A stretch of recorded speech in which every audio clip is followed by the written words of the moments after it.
കാസർഗോഡ് യുവാവിനെ വധിക്കാൻ ശ്രമിച്ച കേസിൽ പ്രതികൾ പിടിയിൽ. ചെർക്കള കൊലാച്ചിയെടുക്കത്തെ ഹാരിസിനെ മാരകായുധങ്ങളുമായി ആക്രമിച്ച കേസിലാണ് പ്രതികൾ പിടിയിലായത്. കോഴിക്കോട് കുറ്റ്യാടിയിൽ ഒളിവിൽ കഴിയവെയാണ് പ്രതികളെ പിടികൂടിയത്. വിവരങ്ങളുമായി കെ വി ബൈജു ചേരുന്നുണ്ട് കാസർഗോഡ് നിന്ന്. ബൈജു, നടുക്കമുണ്ടാക്കുന്ന ദൃശ്യങ്ങളാണ് കഴിഞ്ഞ ദിവസം പുറത്തു വന്നത്. ഒരു യുവാവിനെ, ഹാരിസിനെ സംഘം ചേർന്ന് ക്രൂരമായി മർദ്ദിക്കുന്നതിന് ശേഷം പ്രതികൾ ഒളിവിൽ പോയതാണ്. എവിടെ നിന്നാണ് അവരെ കണ്ടെത്താൻ കഴിഞ്ഞത്?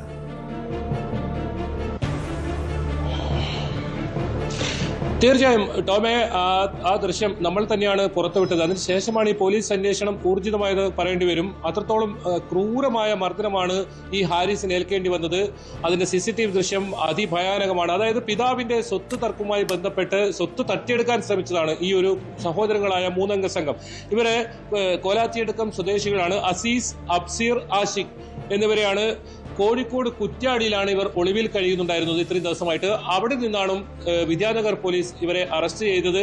നിരവധി ക്രിമിനൽ കേസുകളിലെ പ്രതികളാണ് ഈ പിടിയിലായവരെന്നാണ് പോലീസ് പറയുന്നത്. ഏതായാലും ഇവരെ കോടതിയിൽ ഹാജരാക്കിയിട്ടുണ്ട്. ഇവരെ റിമാൻഡ് ചെയ്യാൻ സാധ്യത. കാരണം ജാമ്യമില്ലാ വകുപ്പാണ്, വധശ്രമം ഉൾപ്പെടെ ജാമ്യമില്ലാ വകുപ്പാണ് ഇവർക്കെതിരെ ചുമത്തിയത്. ഈ സംഭവം നടക്കുന്നതിന് ഒരാഴ്ച മുമ്പ് ഇവർ തമ്മിൽ ചെറിയ വാക്ക് തർക്കമൊക്കെ ഉണ്ടായിരുന്നു. പിന്നീടാണ് ഇത്തരത്തിൽ വലിയ തോതിൽ ഇരുമ്പ് ദണ്ട് ഒക്കെ ഉപയോഗിച്ച് അതിക്രൂരമായി ഇവരെ മർദ്ദിക്കുന്ന സാഹചര്യം ഉണ്ടായത്. അതിന്റെ CCTV ദൃശ്യങ്ങൾ അവിടെ സമീപത്ത് ഇവർ ശേഖരിക്കുകയായിരുന്നു. ആ CCTV ഉൾപ്പെടെയാണ് ഇവർ പരാതി നൽകുന്ന സാഹചര്യം ഉണ്ടായത്. ഈ ഹാരിസ് മൂക്കിന്റെ പാലം തകർന്നു. അതോടൊപ്പം കൈയും കാലിലും നെഞ്ചിലുമൊക്കെ വലിയ തോതിൽ പരിക്കേൽക്കുന്ന സാഹചര്യമായിരുന്നു. ദിവസങ്ങളോളം ഇയാൾ ICUലായിരുന്നു. ഇപ്പോൾ ഇദ്ദേഹത്തിനെ വാർഡിലേക്ക് മാറ്റിയിട്ടുണ്ട്.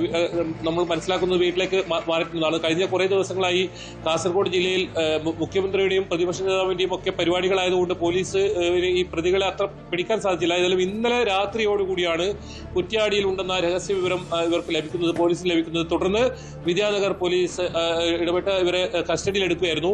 ഇവർക്ക് എതിരെ നിരവധി ക്രിമിനൽ കേസുകളുണ്ടെന്നാണ് പോലീസ് പറയുന്നത്. എത്രത്തോളം കേസുകളുണ്ടെന്ന് പോലീസ് പരിശോധിച്ചു വരുന്നു. ആ സ്ഥലത്ത് തന്നെ വലിയ തോതിൽ ഇത്തരത്തിലുള്ള പ്രശ്നക്കാരാണ് ഇവരാണ് ഈ സംഘം ചേർന്ന്, സഹോദരങ്ങളായ ഇവരാണ് ഈ സംഘം ചേർന്ന് ഹാരിസിനെ ക്രൂരമായി മർദ്ദിച്ചത്. ആ വാർത്ത ന്യൂസ് 18 തന്നെയാണ് സ്പോട്ട് ലൈവിലൂടെയാണ് പുറത്തുവിട്ടതും. അതിനുശേഷമാണ് പോലീസ് അന്വേഷണം ഊർജിതമാക്കിയത്. അതിനുശേഷം കൂടുതൽ വകുപ്പുകൾ, അതായത് വധശ്രമം ഉൾപ്പെടെയുള്ള വകുപ്പുകൾ ചേർത്തു. ആദ്യം ഇതിൽ വധശ്രമ വകുപ്പ് ഇതിൽ ചേർത്തിട്ടുണ്ടായിരുന്നില്ല. സാധാരണ കയ്യേറ്റം എന്ന രീതിയിലായിരുന്നു ഇതിൽ ജാമ്യം ലഭിക്കുന്ന വകുപ്പുകളായിരുന്നു ഉണ്ടായിരുന്നത്. എങ്കിൽ പിന്നീട് അതിൽ ജില്ലാ പോലീസ് മേധാവി ഉൾപ്പെടെ ഇടപെടുന്ന സാഹചര്യമായി ഉണ്ടായത്. അങ്ങനെയാണ് 3 പേരെയും ഇപ്പോൾ അറസ്റ്റ് ചെയ്തിരിക്കുന്നത്. ഇവരെ കോടതിയിൽ ഹാജരാക്കിയിട്ടുണ്ട്. ഇവർക്ക് ജാമ്യമില്ലാ വകുപ്പാണ് ഇവർക്കെതിരെ പോലീസ് നൽകുന്ന വിവരം. മറ്റ് ഇതേ രീതിയിൽ ഗുണ്ടായിസം ആക്രമണം നടത്തുന്ന രീതിയാണോ? ഇതിന്റെ യഥാർത്ഥ കാരണം എന്താണെന്ന്, ഈ യുവാവിനെ, ഹാരിസിനെ ആക്രമിക്കാനുള്ള യഥാർത്ഥ കാരണം എന്താണെന്ന് കണ്ടെത്തിയിട്ടുണ്ടോ?